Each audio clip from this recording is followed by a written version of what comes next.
Hi, I'm Maggie. Thank you for stopping by Crafts the Charm today. You are most welcome here. Well, we're coming up on back to school, and I don't know if you have the mixed feelings about that I always did, but when I was a student, I did look forward to going back to school. I looked forward to what we might learn, and I looked forward to the projects, and of course I looked forward to seeing my school friends, but I didn't enjoy giving up the fun and relaxation of the summer. And as a parent of young school children, I really didn't look forward to the organizational challenges of being a parent of children in school. So for today's project, if you have time for a project, what we're going to do is something related to organization, but that also could tie in your summer or motivation and inspiration, and it will be personalizable for everybody in your family. So I'm really looking forward to this project. Let's go have some fun. All right, now to start, we're going to need some wood. And in another video, which I'll link here, I had told you that at my local Dollar Tree, I had seen some pallets out by the trash area. So I asked the manager, and he told me that I could take as many pallets as I wanted anytime that I saw them. So this pallet is from the Dollar Tree, and I'm using a Sawzall to cut it up. Now in the past I've used a circular saw, but the Sawzall is quicker, maybe not as neat, but the Sawzall is a nice quick way to cut this up. One thing I will say is that the blade that I have on my Sawzall right now is too long for this, because when I'm cutting the pieces that have other pieces on the other side, so on the bottom, it's hitting them, and you want it to be flat against the wood when you're cutting, and I couldn't do that. So I would say make sure that your blade isn't going to extend beyond the bottom of that, those middle pieces that hold the long boards together. But yes, basically I just cut the pallet up, and then I have some relatively long boards that I can use for wood. So I mocked up what I want to build with cardboard, and I didn't mock it up completely because at this point I wasn't sure exactly what I wanted to do on the front. So I mocked up the part that I knew I was going to build. And what I have here is part of a box, and it is 13 inches, I guess, long by about 10.5 inches tall by about 7 inches deep. And what I plan to do is stack up the pieces of wood, so use them as boards. And I'm very lucky that 3 of the boards from this pallet are just about 10.5 inches tall. So 3 of these boards will work perfectly on the back.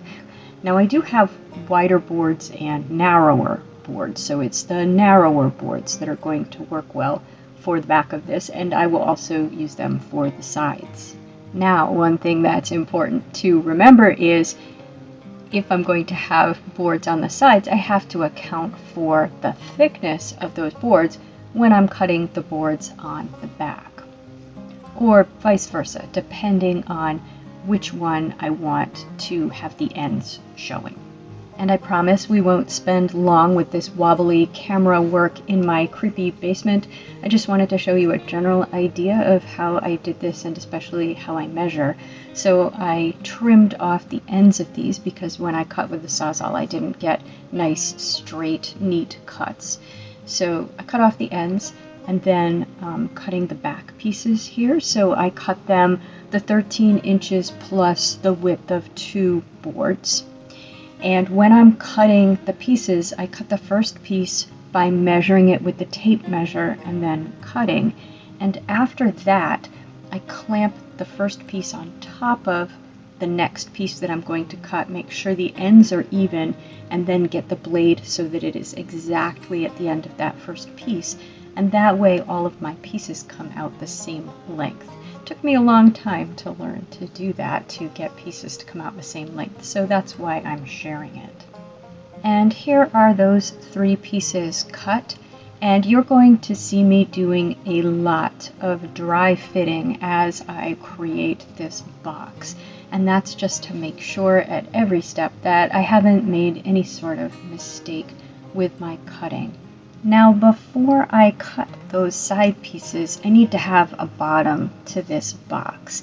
And if I don't have wood pieces that are exactly the 7 inches of depth that I was planning and that I have in my original cardboard box, then I'm going to cut those side pieces the wrong size. So I need to make the bottom first and then sort of remeasure how long those sides should be. And to make the bottom what was closest to the 7 inches of depth was to use one of the wider boards from the pallet and one of the narrower boards together. That actually gave me a little bit closer to 8 inches of depth. So now, afraid that I would get my pieces mixed up, I did make labels for the piles of wood and I wrote the measurements on them because I haven't sanded them yet, so I can't start assembling it yet. And so before I sand, before I assemble, I really need to figure out what I want to do for the front of this box, and I hadn't figured that out yet. I really wanted to see how the pieces look together before I decided what I wanted to do in the front. So this is a file folder box, so it could be the same height in the front as it is in the back, but what I wanted was for the files to be more accessible from the front. So what I decided to do was to put one of the wide boards along the front. Now, because it's going to hold files, I'm going to have something on the sides that I can hang the file folders on, and that's going to have to connect probably at the front. I did toy with the idea of using cup hooks screwed into the side to hold that, but I really didn't think I would like the way that looked. So I'm also going to have narrow pieces up the front on either side.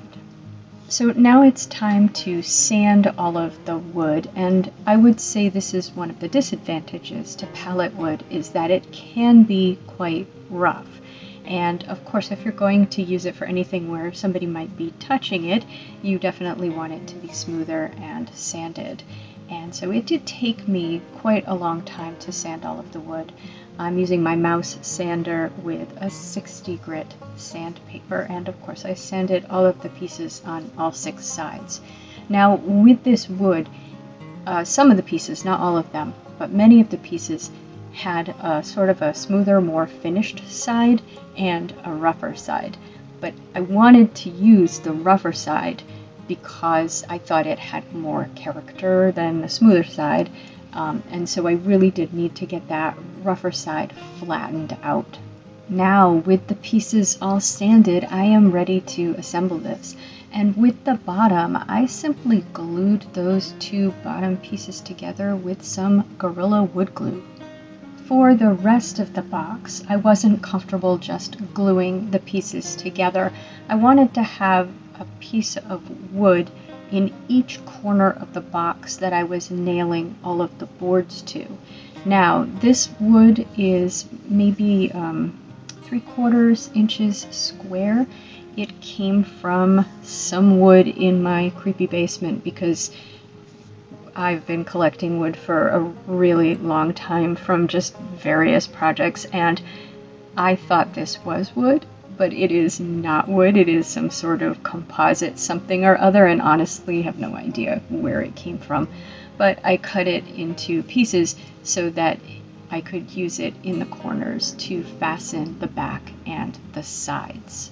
So I'm going to begin by fastening these 3/4 inch pieces of composite, whatever, to the back side or the inside of the back of the file box. And you can see how that wood, that's what I'm considering the wrong side, how that wood is a little bit nicer than the other side of the wood, which I'm really considering more the right side, just because it, as I said, has really more character. So I glued those down with the Gorilla wood glue. And note, of course, that I had to leave some space on the edges because that's where the sides of the box are going to attach. Now, is this step necessary? I honestly have no idea, but I decided that I felt more comfortable if I also nailed this piece together. So these are little 3/4 inch brads, and they are long enough to go through the wood and into the composite whatever, and but not go through. But they are very tiny. I drilled pilot holes, but I didn't drill all the way through, just a starter hole, because I didn't have a drill bit small enough to drill for these, because they'll just drop right into that pilot hole that I drilled. And in some cases I'm probably going to go out of frame when I take this to a harder surface to nail it in, but in some cases it was very easy to nail it in right here. And I just measured really carefully because I really wanted the little nails to line up. I wasn't going to inset them at all, or put any putty over them. They are going to show. So the front of the box, remember, is just going to be one wide piece of wood from the pallet, but I want those corner pieces for the front as well. So I did basically the same thing. I cut those pieces, they're the same height as the pieces in the back, and glued and nailed them to that piece in the front. So the part of this project that actually had me the most nervous was hanging the file folders. So what I decided to use was pieces of hanger, like clothes hanger, metal clothes hanger, and this is left over from the fish project, and I can link that here if you're curious how I used it in that project. But here I thought I would just take 2 pieces of hanger and put them from the front to the back of this box. And the reason it makes me nervous is because I have to get the height exactly right so that it's level, or at least reasonably level, and I have to get the distance correct so that the file folder hangs well.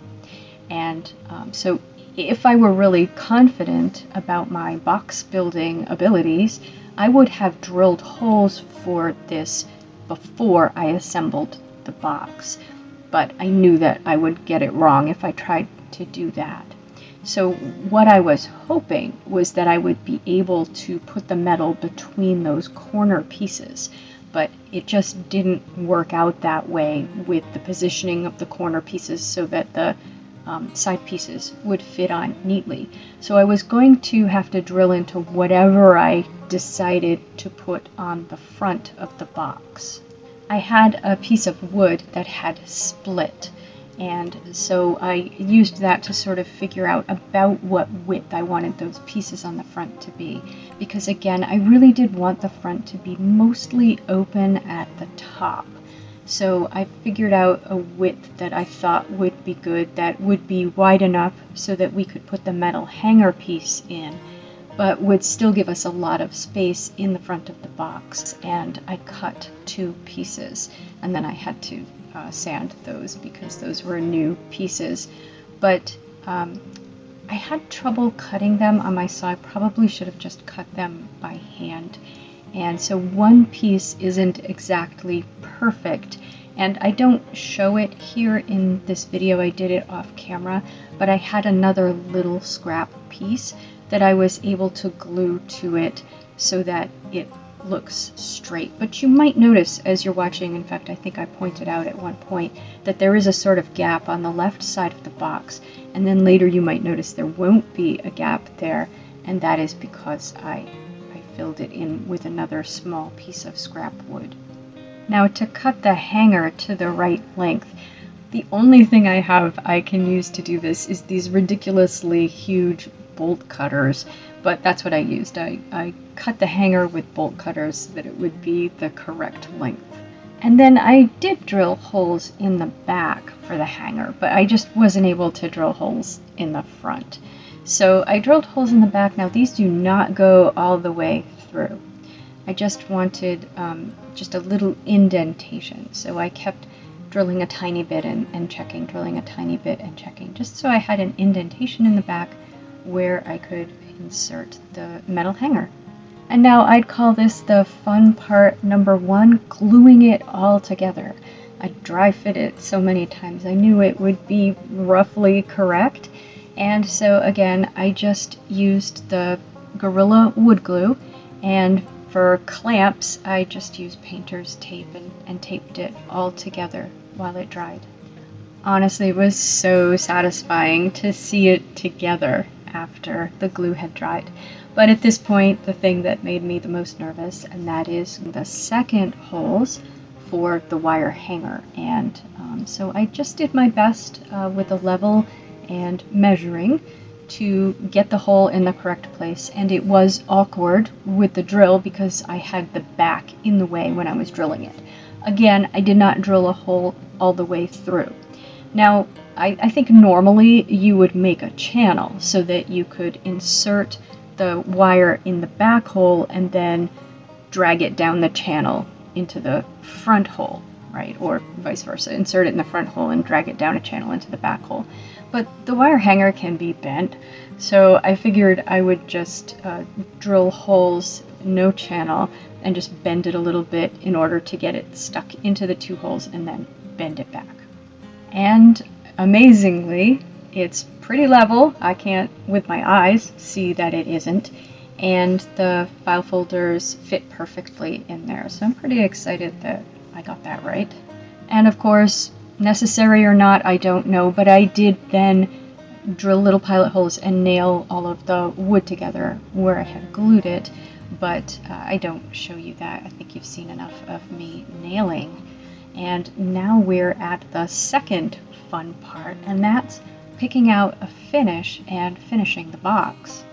So I sanded a bunch of scrap pieces that I had left over from when I cut the pieces for the box. And the first thing I thought I would use was this Minwax red oak. And then Mr. Crafts the Charm suggested that I try tung oil. I don't know if he was just being nice or he didn't get a really good look at the box, but he likes wood the same way I like wood, and I think he thought it would be nicer if it weren't painted. So I did try these 2 finishes, and the reason I did them first is because they really needed to dry overnight. So I did those and let them dry. So next day, I feel like the tung oil is just a little too raw for me, but for another application, that might be a good choice. And the red oak is a little dark, but we'll think about that one. Now, for the 3 pieces of wood that I have left, what I wanted to try was a paint wash in white, a paint wash in blue, white without being washed, so just painted on, and blue without being washed, so just painted on. And then I wanted to try a chalk paint because I wanted to see what that finish looked like. So I have a couple of chalk paints there. One is oatmeal. I'm going to have to go find the other one so I can tell you what color it is. Okay, yes, so this is Home Decor, or Folk Art Home Decor chalk paint. And the one color, that sort of tan, greenish tan color, is oatmeal. And the green color is called Grotto. Really like that color. And then the blue is really my favorite blue, the Craft Smart Muted Aqua. So I mixed white acrylic paint, that's just apple barrel white acrylic paint, with a little bit of water and painted that on for a wash. And then I just used this other one is I call it my knockoff sheepskin paint. So that is that same apple barrel white acrylic paint, but I've added just a drop of the yellow acrylic paint from Dollar Tree, and I'm trying to match the Folk Art Home Decor chalk paint in the color sheepskin there. And I just like that color better than the straight white. And then I just repeated that process with my muted aqua. I did a wash and then I painted the paint on straight. I painted the grotto on just straight, and then I thought, well, let's see what that looks like if I put a little bit of the muted aqua wash over it. And I did something similar with the oatmeal where I did it straight and I also mixed it with the white wash. And then once they've all dried, it's so hard to choose. But what I decided to do was use the light blue wash, so the muted aqua with the water in it, on the inside of the box, and the red oak minwax stain on the outside of the box. And my thinking with the wash is, if I don't like the wash, if I decide that I would want the inside darker, I can always paint more. But you can't always paint less. I suppose you can sand. But that's what I decided. I thought, let's see how that looks. I thought I would do this sort of coastal.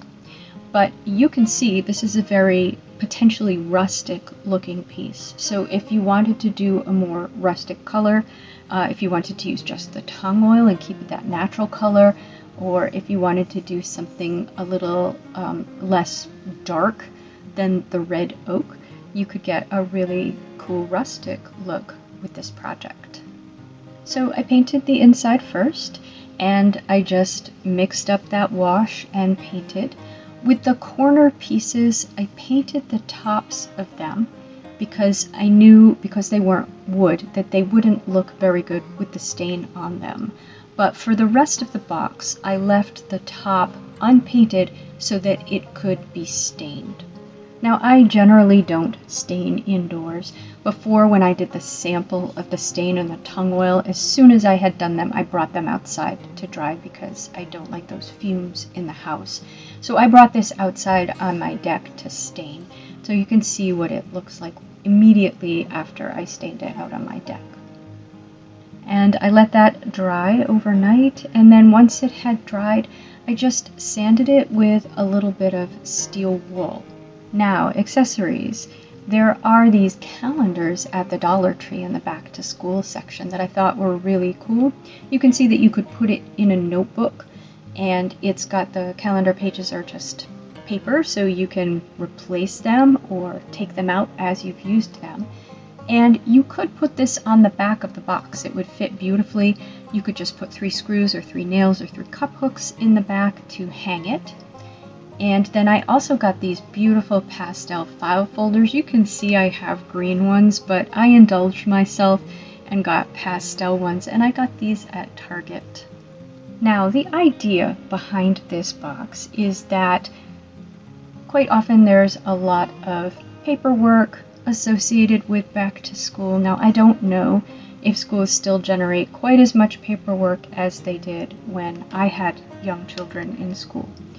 But I figure between all of their activities, you probably have a few papers, and so you can have folders for everybody in the house, or you can have them for your own projects.